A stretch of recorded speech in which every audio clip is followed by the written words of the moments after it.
ఈరోజు ప్రణయ్ కేసు విషయంలో నల్లగొండలో వచ్చినటువంటి తీర్పు ఏదైతే ఉందో ఆ తీర్పు ఒక నేరస్తులకు ఒక కనువిప్పు అనేది కలగాలి, కనువిప్పు కావాలి.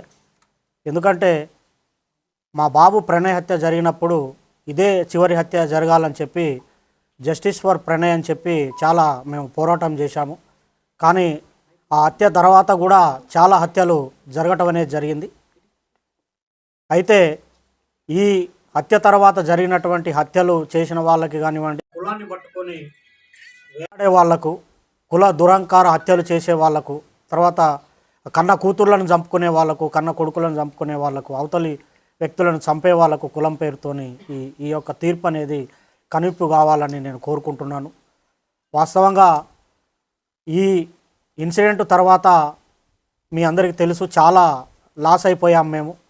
ఇప్పుడు మాకు కొడుకు లేకుండా పోయాడు, అమృతకి భర్త లేకుండా, తర్వాత నా మనవనికి తండ్రి లేకుండా పోయాడు.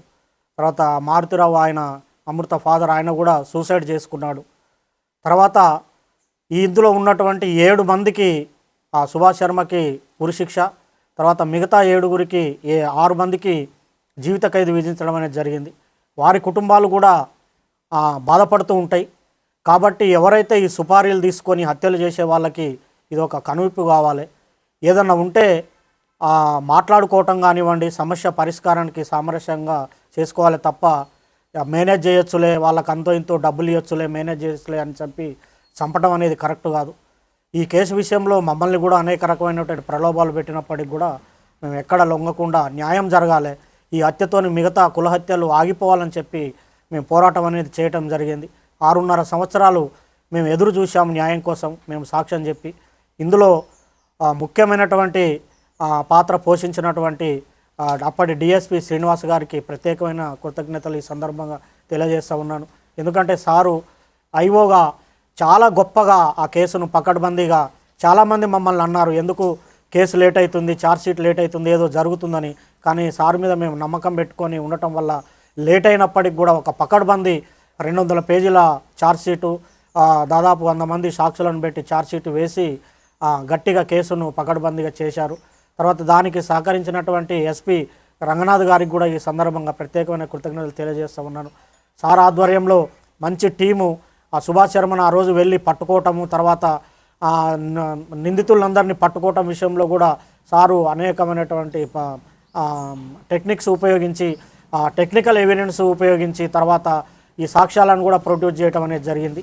అందులో ఇంకొకటి ముఖ్యమైన విషయం ఏంటంటే ఈ కేసుకు వాదించినటువంటి అడ్వకేటు దర్శనం నరసింహ గారు చాలా గొప్ప వ్యక్తి ఆయన.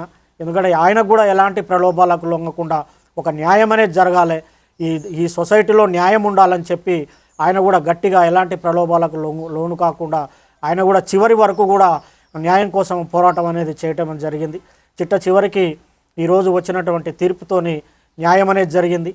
వాస్తవంగా అందరూ మీకు సంతోషంగా ఉందంటారంటే సంతోషం కాదు, ఇది వాస్తవంగా ఏంటంటే నా బాధను ఎవరు తీర్చలేరు, కొడుకు లేని బాధ ఎవరు తీర్చలేరు. మేము ప్రతినిత్యం బాధపడుతూనే ఉన్నాం.